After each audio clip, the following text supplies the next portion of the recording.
కూడా అందుబాటులోకి వచ్చింది. ఎవరి చేతిలో ఉన్నటువంటి వాళ్ళు సోషల్ మీడియాలో అందరూ మాట్లాడుతున్నారు.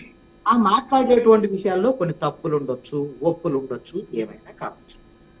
నా సూచన ఏమిటి అంటే రాజకీయ పార్టీలకు సంబంధించినటువంటి కార్యకర్తలకు కానీ, రాజకీయ పార్టీలకు సంబంధించినటువంటి సోషల్ మీడియా కానీ, మీకు మీ పార్టీకి వ్యతిరేకంగా ఎవరైనా సరే సోషల్ మీడియాలో వ్యతిరేకంగా మాట్లాడినా, లేకపోతే ఇప్పుడు ఆవిడ గీతాంజలి బాధితురాలు ఎవరైతే ఉన్నారో చనిపోయారో ఆవిడ తెలుగుదేశానికి వ్యతిరేకంగా మాట్లాడలా, జనసేనకు వ్యతిరేకంగా మాట్లాడలా, బీజేపీకి వ్యతిరేకంగా మాట్లాడాలి. ఒక ఆవిడ ఏం మాట్లాడారు, వైఎస్ఆర్ కాంగ్రెస్ పార్టీ ప్రభుత్వం నాకేదో మేలుదని నేను చెప్పాను.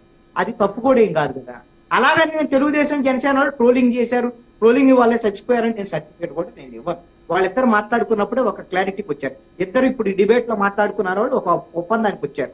తెలుగుదేశం ఆవిడ విజయ గారు కూడా ఒక స్పష్టత ఇచ్చారు, నిజంగా వీళ్ళ ట్రోలింగ్ వల్లే చనిపోతే వాళ్ళ మీద చర్యలు తీసుకోండి కఠినంగా అనేటువంటి విషయంగా ఒక జెంటిల్ ఉమెన్ గా ఆవిడ మాట్లాడారు. అది మంచి పని. నేనేం చెప్పదలుచుకున్నానంటే ఈ విధమైనటువంటి ఎవరైనా వాళ్ళ అభిప్రాయాలను సోషల్ మీడియాలో చెప్పినప్పుడు వాళ్ళని శత్రువుగా భావించి ట్రోలింగ్ చేయొద్దు. అది కూడా రాజకీయ పార్టీలకు సంబంధించినటువంటి వాళ్ళు, రాజకీయ పార్టీలకు సంబంధించినటువంటి సోషల్ మీడియా వాళ్ళు వ్యక్తులుగా మాట్లాడినప్పుడు వ్యక్తులు ఒకళ్ళనే ఈ విధంగా చేయటం వల్ల ఖచ్చితంగా వాళ్ళు ఆత్మన్యూనతకు గురయ్యేటువంటి అవకాశం ఉంటుంది, అవమానానికి గురయ్యేటువంటి అవకాశం ఉంటుంది. ఇలాంటి కొన్ని నిర్ణయాలు, తొందరపాటు నిర్ణయాలు తీసుకునేటువంటి అవకాశం కూడా ఉంటుంది.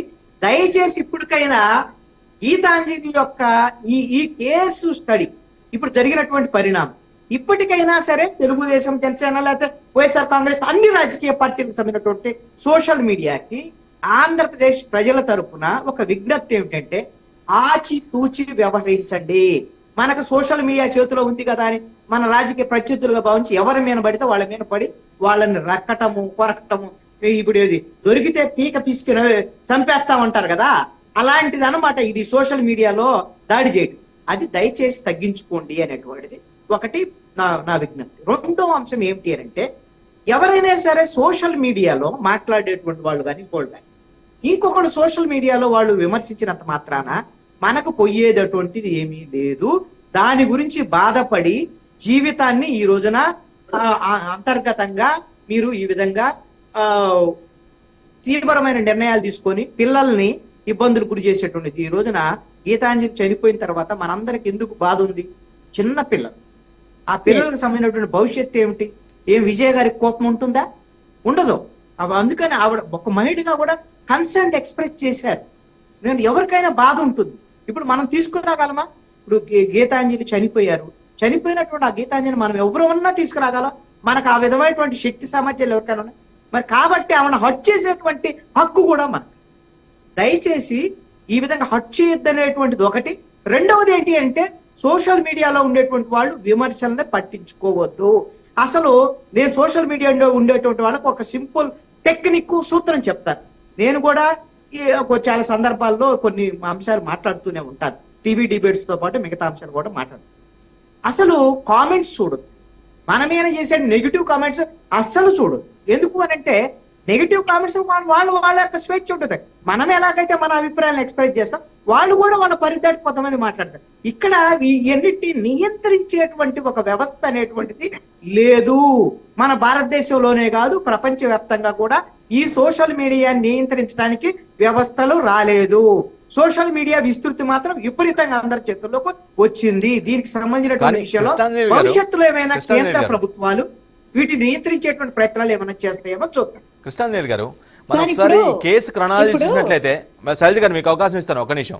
రామాంజలి గారు, కృష్ణాంజలి గారు, ఈ కేసు క్రొనాలజీ మనం అబ్జర్వ్ చేసినట్లయితే మాట్లాడిన డేట్ వేరు, ప్రమాదానికి గురైన రోజు వేరు, చనిపోయిన రోజు కూడా వేరు. అంటే ఇది నిజంగానే అవి యాక్చువల్ ప్రూఫ్ నిజంగానే ట్రోలింగ్ తట్టుకోలేక చనిపోయింది అనే ఒక నిర్ధారణకు రావాల్సిన అవసరం ఉంది కదా కృష్ణాంజలి గారు? ఇక్కడ ఒక అంశం అండి, మనము ఏదైనా ఒక కేసుకు సంబంధించి మీడియాలోనే మొత్తము ట్రయల్ అంతా చేసేసి మనం వాళ్ళకు నిర్ణయానికి వచ్చి తీర్పిచ్చేసి శిక్షలు వేయటం అనేది దయచేసి వద్దు అనేటువంటి నా అభిప్రాయం.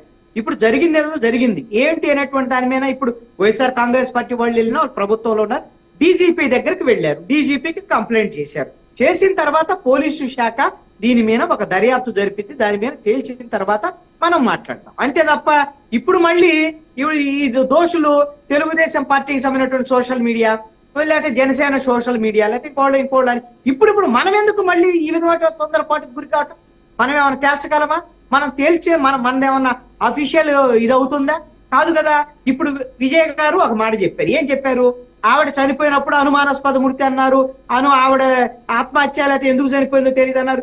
చనిపోయింది లేకపోతే ట్రోలింగ్ జరిగినటువంటి తర్వాత ఎప్పుడో ట్రోలింగ్ జరిగింది, ఇవన్నీ ఆవిడ వాదన. మరి ఇప్పుడు ఆవిడ రెడ్డి గారు ఏం చెప్తున్నారు? ఇది ఖచ్చితంగా కుట్ర, ఇది దాడి, కాబట్టి చంపినట్టే, ఇది హత్యా నేరం అని చెప్పి ఎవరు వాదన వాళ్ళకుంది. మరి నేనేం చెప్పాలి? నేను లాయర్ గా వాదించి వాళ్ళిద్దరికి తప్పు రైట్ అని తీర్పిచ్చి నేను శిక్షలు వేయలేను. కాబట్టి మీడియా కూడా అది చెయ్యొద్దు అనేటువంటిది నా యొక్క అభిప్రాయం. ఇది సున్నితమైనటువంటి అంశం. ఆవిడ ఎలాగో చనిపోయారు పాపం, ఆ కుటుంబాన్ని ఆదుకునేటువంటి ప్రయత్నం జరగాలి. ఇంకొకళ్ళు గీతాంజలి లాగా ఇలాగా చనిపోకూడదు, ఇలాంటి ఘటనలు మళ్ళీ పునరావృతం కాకూడదు.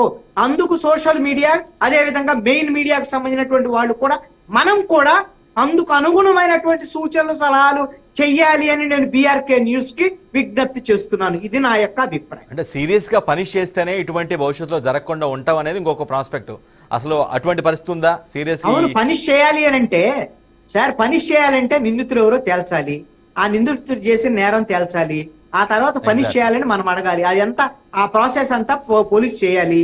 పోలీస్ చేసిన తర్వాత ఖచ్చితంగా వాళ్ళు కోర్టుకు పెడతారు. కోర్టు పెట్టిన తర్వాత నిజంగా వీళ్ళ మాటల వల్ల, వీళ్ళ వేధింపుల వల్ల ఆవిడ చనిపోయింది అంటే దాని మీద సీరియస్ గా ఖచ్చితంగా చర్యలు ఉంటాయి. మనం కూడా ఖచ్చితంగా ఆ